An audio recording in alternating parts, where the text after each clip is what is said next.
Jasmine Crockett. All right, I don't want to spend any more than 10 minutes on this one. Jasmine Crockett is under fire for what? What is Jasmine Crockett under fire for?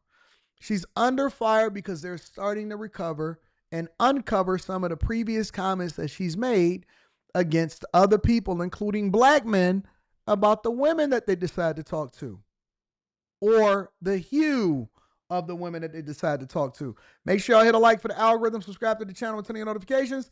This is what people are pulling up about Jasmine Crockett previously on previous interviews. Jasmine Crockett is now coming under fire for a newly uncovered clip where she takes her offensive rhetoric to another level. Here's what she had to say about Congressman Byron Donalds. If we continue to put people into office, and that even means some of our skinfolk who definitely are not our kinfolk, such as Byron Donalds, who are going to continue to say that, like, I mean, the fact that you sitting around talking about life was better under Jim Crow, like, is this because you don't understand history? Or literally it's because you married a white woman and so you think that whitewashed you? I'm not really sure. Wild. So let me understand something. Somebody can have an opinion that's different than yours. And of course, we know that she took what he said completely out of context in order to try to justify what she was saying, in order to rile people up in the black community to not like Byron Donalds, but it didn't work because he explained it perfectly in context. But does this also apply to Kamala Harris? Because what's good for one has to be good for the other, right? Why are people so caught up on who you decide that you want to marry, whether they're white or whether they're black?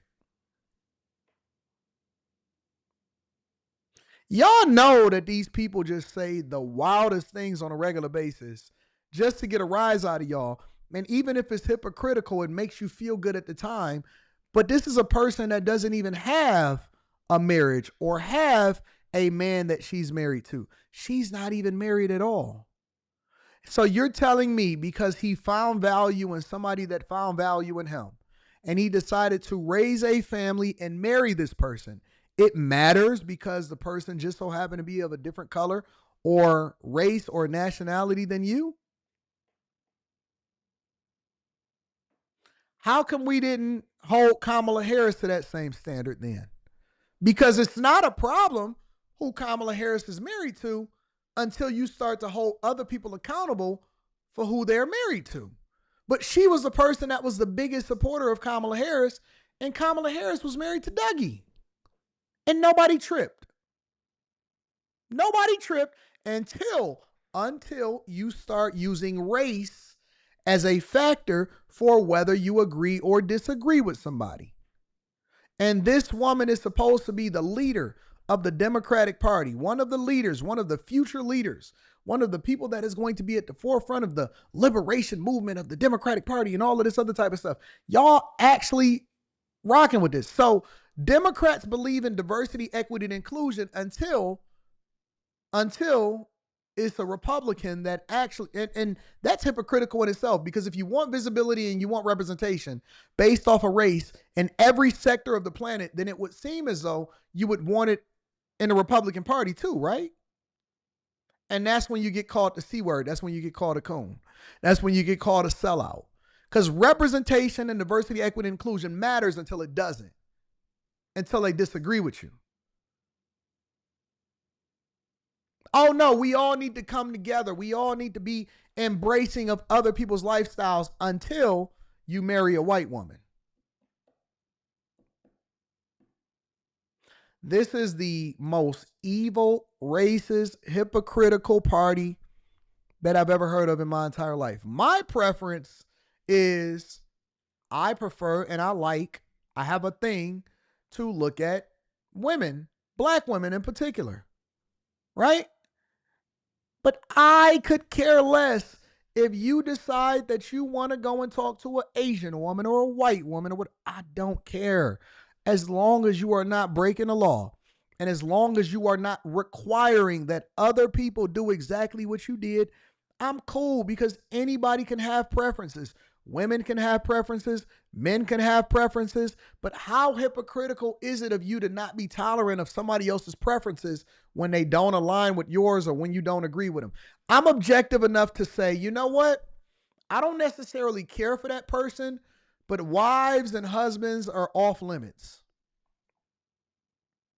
I'm objective enough to say, I don't care about what they stand for when it comes to their politics, but you need to leave their kids alone. That's not right. It's been plenty of people that I stood up for on this very platform. Crazy enough, I actually stood up for D.L. Hughley. When Monique, some of y'all been around for a long time, when Monique and D.L. Hughley was having a little spat, and she started to go after his daughter, and she started to talk junk about his wife and all of this stuff, I said, hold on, wait a minute. I think that D.L. Hughley is one of the most abysmal people on the face of this earth when it comes to his view on politics and racism. But that's off limits. I stand with D.L. Hughley when it comes to addressing the issue, attacking the argument, and talking back and forth with the person, and not going after anybody that ain't got nothing to do with this. There's no reason for you to be talking nonsense about his daughter. There's no reason for you to be talking nonsense about his wife. You should not even be doing that. That's off limits. I think you crossed the line. And she doubled down on it. And that's what made me realize that Monique was a demon. That Monique was one of the most evil people, and she's always going to be running at the Victim Olympics, even to the point to where she used Angie Stone's death and her funeral to try to go at Tyler Perry. I 100% stood up with D.L. Hughley when it came to the attack on people that had nothing to do with the argument. And we need to be very, very, very careful that we are not hypocritical and we are objective enough to not only hold ourselves accountable, but this woman is purely evil. She's evil. She's dusty. She's now leveraging social media to create a better persona for herself, to maintain power, to still get a paycheck. But we know that the Democratic Party is absolutely losing favor with the people. But she actually had the nerve to say something about Byron Donalds' wife and who he was married to. And we know comments like this are nothing new for the unhinged Congresswoman, who has now surged to the top of the Democrat Party. Y'all know we got Governor Hot Wheels down there. Come on now. What did I say negative about Kamala Harris's husband and her kids? First of all, you ain't never heard me say anything about Kamala Harris's kids. I did say that she's a stepmother. 100% she's a stepmother. And then I referenced the fact that her husband had become a public figure, and he was verbally and visibly advocating for her to become president of the United States of America and making himself visible. And so we use that as a reference point to say, how can you then hold black people accountable for not aligning with you if you decided that you wanted to marry a white man? That is not talking negatively about him. That is not going at him. Now, they did present an article, and they did start to present, hey, listen, this is how we came together, and this is why it's so great to be with Dougie. But then she was dancing with Montel Williams or Montel Jordan or whatever it is, maybe both, I don't know. But that had nothing to do with the conversation. You know what's so funny? You know what's so objective about me? You know what's so objective about me? I defend Michelle Obama. I say her podcast is trash, which it is, because now she's a content creator, right? So I can say, yo, your podcast is trash or whatever. And I also went off on her when she started campaigning for Kamala Harris, and she started going off on women and men for going against their husbands or for not going against their husbands. And she was telling people to go against their husband in order to vote for Kamala Harris, 100%. But when y'all start calling Michelle Obama Michael,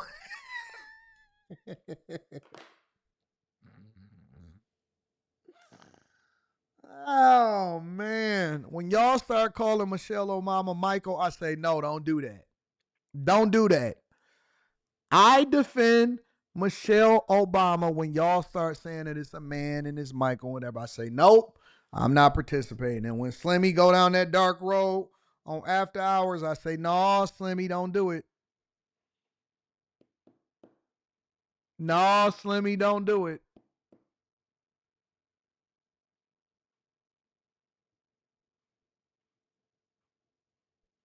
Y'all see, look at y'all talking about Big Mike. Y'all so evil. Y'all so evil. I don't agree. I don't agree. I don't agree whatsoever. I say that y'all should leave the kids alone. You have never seen me do a report on our kids.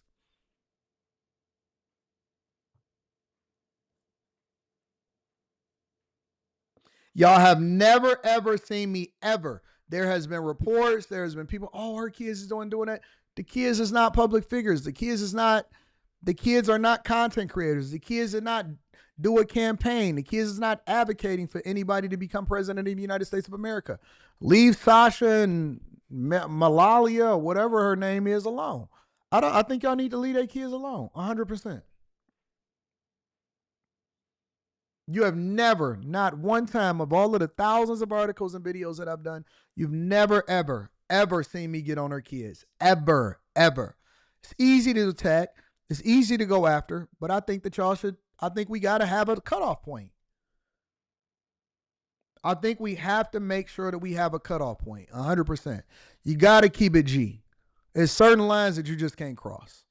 And Jasmine Crockett is a politician being paid by, even if I was to do it, I could justify it by saying that I'm not being paid by American taxpayer dollars. But I think that it's a line that you shouldn't cross. And I think that she's absolutely hypocritical, because if she's not going to hold Kamala Harris to the same standard, then you shouldn't be talking about Byron Daniels. Simple as that. And the only thing hot about him is that he is a hot mess, honey. It's Ted Cruz. I mean, like, this dude has to be knocked over the head, like, hard, right? All I want to Crazy. see happen on my birthday is for Elon to be taken down. Let me tell you, we have a thug in charge of the United States. We are going to be in your face. We are going to be on your. We are going to make sure you understand what democracy looks like. If you could speak directly to Elon Musk, what would you say? Off. And you know what's the funniest part about this? She wasn't even like this before. Jasmine Crockett was nothing like this. This is not how she came into the game. She was not profane. She was not sassy. She was not all of this stuff. This is an image that she cultivated for herself to be the bad girl of the Democratic Party. She's not going anywhere, and she's adding to that montage reel every single day with something new. You know, first of all, she's cosplaying. She's trying to be the new AOC. I'm so cool. I'm so hip. Hold on, dog. Hold on, dog. He got extra hair, which I'm not mad at. Look like he got some extra hair up in there. You know what I'm saying? We could tell the difference. And where your stash at, dog?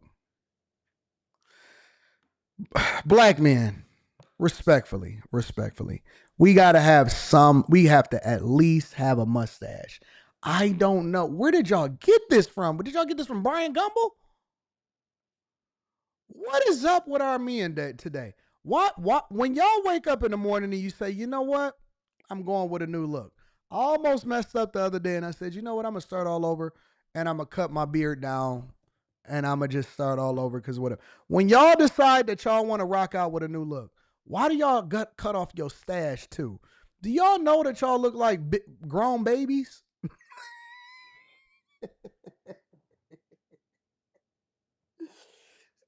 You can't, under any circumstances, no matter what happens, you cannot cut your stash off. We could figure it out with the beard. We don't care really about your hair unless you got like a comb over or something like that. But other than that, it's the stash. It's only the stash. Deborah, you said no, not all women care for facial hair. Really?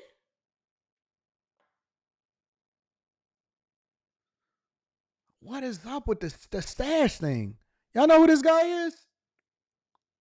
I can talk in an accent like this, and I think a lot of it, what you're seeing, is an act. I think she's, I'm the young Maxine Waters. I'm the this, I'm the that. Weird. Do your job. How about some bills? You're a congressperson, right? Are we voting on anything that you've actually proposed? Have you written anything? If the answer is no, maybe you ought to get back to your job and focus on that. But I think the real issue here for me personally is it's racism. Can you imagine? What the hell is going on with that lineup and on the sides?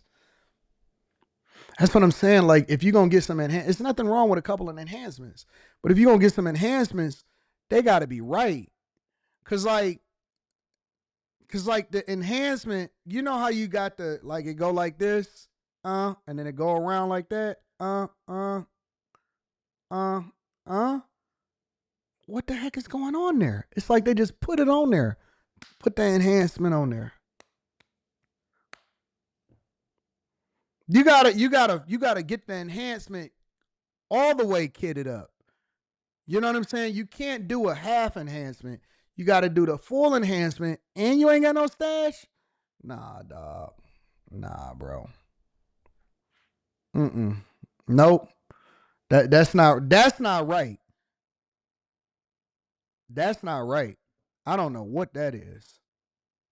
And don't tell me not to criticize it, because we look at the women and we evaluate them too, especially the newscasters. So, anyways, neither here nor there. Make sure y'all hit a like for the I don't know what's going on out here in these streets.